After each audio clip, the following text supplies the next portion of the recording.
Good morning बच्चों। आज हम ले रहे हैं पक्षियों का अभिगमन या प्रवास। सबसे पहले क्या होता है इसकी परिभाषा। काहन के अनुसार जंतुओं का एक स्थान से दूसरे स्थान पर निश्चित समय के लिए जो भ्रमण होता है उसे प्रवास कहलाता है। यह एक द्विपथ यात्रा है, अर्थात अपने आवास से नए स्थान की ओर जाना और पुनः वास्तविक आवास की ओर लौट कर आना। यह गति वर्ष के किसी निश्चित समय में होती है और पक्षी अधिकतर एक ही मार्ग का इस्तेमाल करते हैं। अब है इसके प्रकार। अक्षांशीय प्रवास। सर्वाधिक जो प्रवास है वो अक्षांशीय होते हैं, अर्थात उत्तर से दक्षिण अथवा दक्षिण से उत्तर। ग्रीष्म काल में जो पक्षी हैं वो उत्तरी गोलार्ध के शीतोष्ण क्षेत्रों में प्रवेश करते हैं, जहाँ खाने और घोंसला बनाने की सुविधाएं होती है। शीतकाल में जब उत्तरी गोलार्ध बर्फ से ढक जाता है तब पक्षी आश्रय के लिए वापस दक्षिण की ओर लौट जाते हैं। तब पक्षी आश्रय के लिए वापस दक्षिण की ओर लौट जाते हैं। साइबेरिया के कुछ पक्षी जैसे रफ पक्षी भारत में हिमालय के मैदानों की यात्रा करते हैं। अब है देशांतरीय प्रवास, लॉन्जिट्यूडनल माइग्रेशन। कुछ पक्षी पूर्व से पश्चिम की ओर अथवा विपरीत दिशा की ओर गति करते हैं। उदाहरण के लिए तिलियर, स्टार्लिंग, ये एशिया में अपने जनन क्षेत्र से शीत से बचने के लिए अटलांटिक तट की ओर चली जाती है। फिर है एल्टीट्यूड माइग्रेशन।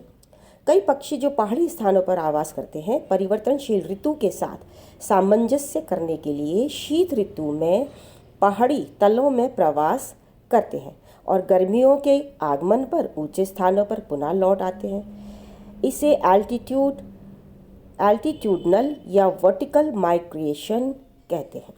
जैसे साइबेरिया के विलो टारमीगन के भूरे पंख शीत ऋतु में सफ़ेद हो जाते हैं और भोजन कीटों की बजाय अन्य कलियां और टहनियां हो जाती हैं। आंशिक प्रवास, पार्शियल माइग्रेशन। कभी कभी एक ही जाति की कुछ जनसंख्या प्रवास करती है और बाकी नहीं।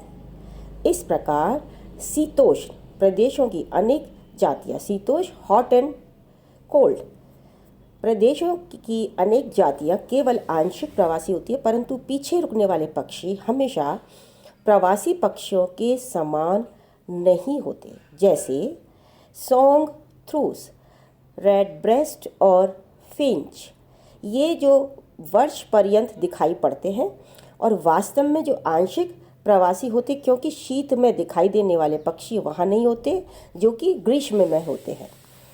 अनियमित प्रवास।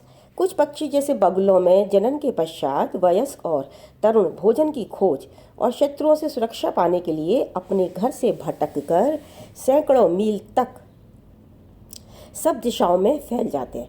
कभी कभी समुद्री पक्षी तूफानों द्वारा अपने गृह सागरों से 2000 मील तक दूर चले जाते हैं और अपरिचित तटों पर थक या मरकर गिर जाते हैं।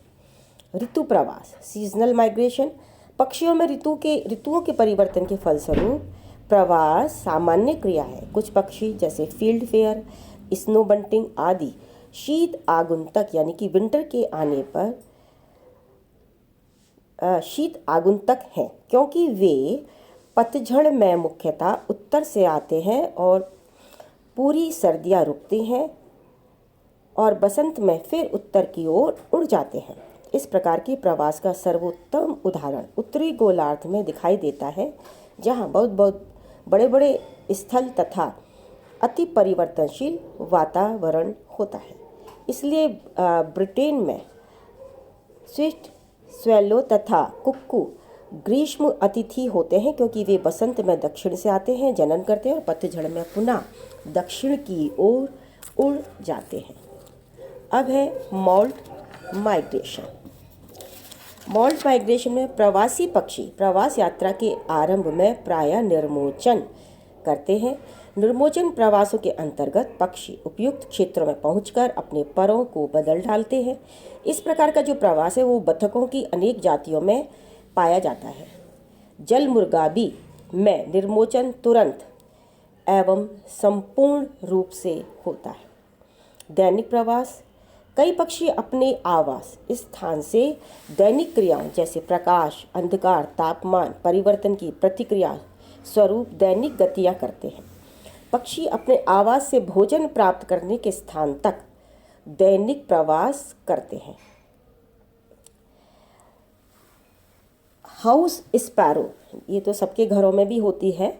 यद्यपि लंबी दूरी का प्रवास नहीं करती, परंतु यह भोजन के लिए अपने स्थायी निवास को छोड़कर बाहर जाती है।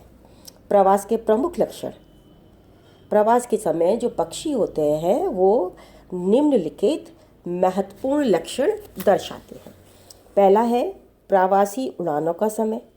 अधिकतर प्रवासी पक्षियों में प्रवासी उड़ान दिन या रात के समय होती है तथा इसके अनुसार दो प्रकार के प्रवासी पक्षी होते हैं। एक तो दिनचर यानी कि डायर्नल माइग्रेंट्स और दूसरा नॉक्टर्नल माइग्रेंट्स। तो सबसे पहले दिनचर प्रवासी। कुछ पक्षी अधिकतर दिन के समय उड़ान भरते हैं। कौवा, ब्लूबर्ड्स, रोबिन, बतख, सारस आदि। ये पक्षी उपयुक्त स्थान पर भोजन ग्रहण करने के लिए रुक जाते हैं। ये पक्षी ज़्यादातर झुंडों में यात्रा करते हैं जो बहुत व्यवस्थित होती है। और जो व्यवस्थित यात्रा करते हैं उनका उदाहरण है बतख, सारस, और जो अव्यवस्थित करते हैं उनका उदाहरण है स्वेलो। अब है रात्रिचर प्रवासी। अधिकांश पक्षी रात्रिचर प्रवासी होते हैं जैसे स्पैरो, बार्बलर आदि। ये पक्षी रात के अंधेरे में अपने शत्रुओं से बचने के लिए उड़ान भरते हैं और सुबह होते ही अपने स्थान पर पहुंचकर विश्राम करते हैं और दिन के समय भोजन ग्रहण करके रात्रि से पहले पुनः यात्रा शुरू कर देते हैं। रेंज ऑफ माइग्रेशन, प्रवास परिसर। प्रवास का परिसर सामान्यतः 1 या कुछ मील से कई हजार मील तक होता है। यह अलग अलग समूह के प्रवासी पक्षियों में भिन्न होता है, परंतु किसी एक समूह के लिए लगभग स्थिर होता है। कुछ पक्षियों में कम दूरी तक प्रवास होता है, जैसे ब्लूबर्ड या वुडकॉक। उड़ान की तुंगता, एल्टीट्यूड ऑफ फ्लाइट। पहले ये माना जाता था कि पक्षी बहुत ऊंचाई पर तथा तेज गति से यात्रा करते हैं, परंतु टेलीस्कोप, राडार द्वारा प्राप्त आधुनिक ज्ञान के अनुसार यह ज्ञात हुआ है कि कुछ पक्षी समुद्र तल की ऊंचाई तक 900 मीटर ऊंचाई तक उड़ान भरते हैं। कुछ पक्षी जो बहुत शक्तिशाली उड़ान भरते हैं जैसे बतखें हैं, गीज है, ये 1500 से 2700 मीटर तक की ऊंचाइयों पर पाए जाते हैं। प्रवास के समय विसंयोजन, सेग्रीगेशन ड्यूरिंग माइग्रेशन। कुछ पक्षी जैसे किंगफिशर, नाइट हॉक अलग अलग समूहों में यात्रा करते हैं, जबकि अन्य पक्षी जैसे स्वेलो, वल्चर, ब्लूबर्ड्स आदि आकार की समानता तथा भोजन प्राप्त करने के तरीकों की समानता के कारण मिश्रित समूहों में यात्रा करते हैं। कुछ ये जातियों में नर व मादा पृथक यात्रा करते हैं। अब है प्रवास का क्रम। प्रवास के समय पक्षी एक निश्चित क्रम की अनुपालना करते हैं और इसे सख्ती से निभाते हैं। सामान्यतः वयस्क पहले यात्रा शुरू करते हैं तथा शिशु उनके पीछे उड़ते हैं। ऐसा अनुमान है कि परिपक्व जननों यानी कि गॉनेट्स वाले वयस्क प्रवास यात्रा को शुरू करते हैं और लौटते समय की उड़ान में यह क्रम उलट जाता है, अर्थात शिशु पक्षी पहले उड़ते हैं तथा उसी मार्ग का अनुसरण करते हैं जिनका उनके जनकों ने या पेरेंट्स ने प्रवास के समय किया था। वयस्कों में भी हमेशा एक निश्चित क्रम होता है तथा वयस्क नर हमेशा नेतृत्व करता है। वयस्क मादा उसका अनुसरण करती है और उसी वर्ष जन्मे पक्षी उनके पीछे उड़ते हैं और अंत में कमजोर तथा घायल पक्षी होते हैं। प्रवास की नियमितता। प्रवासी पक्षियों की कई जातियां कई सालों तक अपने आगमन तथा प्रस्थान के समय में निरंतरता दर्शाती है। बहुत लंबी दूरियों की यात्रा और मार्ग में मौसम की अनिश्चितता के बावजूद पक्षी अपने आगमन के समय में 1 या 2 दिन के मामूली अंतर से पहुंच जाते हैं। इसके अतिरिक्त अधिकतर प्रवासी पक्षी अपने प्रजनन स्थलों पर साल दर साल लौटकर आते हैं। पक्षियों में प्रवास की हानियाँ। प्रवास भोजन तथा ऊर्जा की खपत के हिसाब से बहुत महंगा होता है तथा परभक्षियों व जलवायु कारकों के प्रभाव के कारण खतरनाक भी होता है। प्रत्येक वर्ष हजारों लाखों प्रवासी पक्षी अपने गंतव्य स्थान पर नहीं पहुंच पाते। कुछ फैक्टर जैसे ठंडा मौसम, बर्फीला तूफान, भोजन की कमी, वायु का शक्तिशाली प्रवाह, धुंध, बड़ी बड़ी इमारतें, ये सब उनको रोकती हैं। पक्षियों में प्रवास के क्या लाभ हैं? अगर पक्षी प्रवास के लाभ उनके नुकसान से अधिक नहीं होते तो प्रवास संभव ही नहीं होता।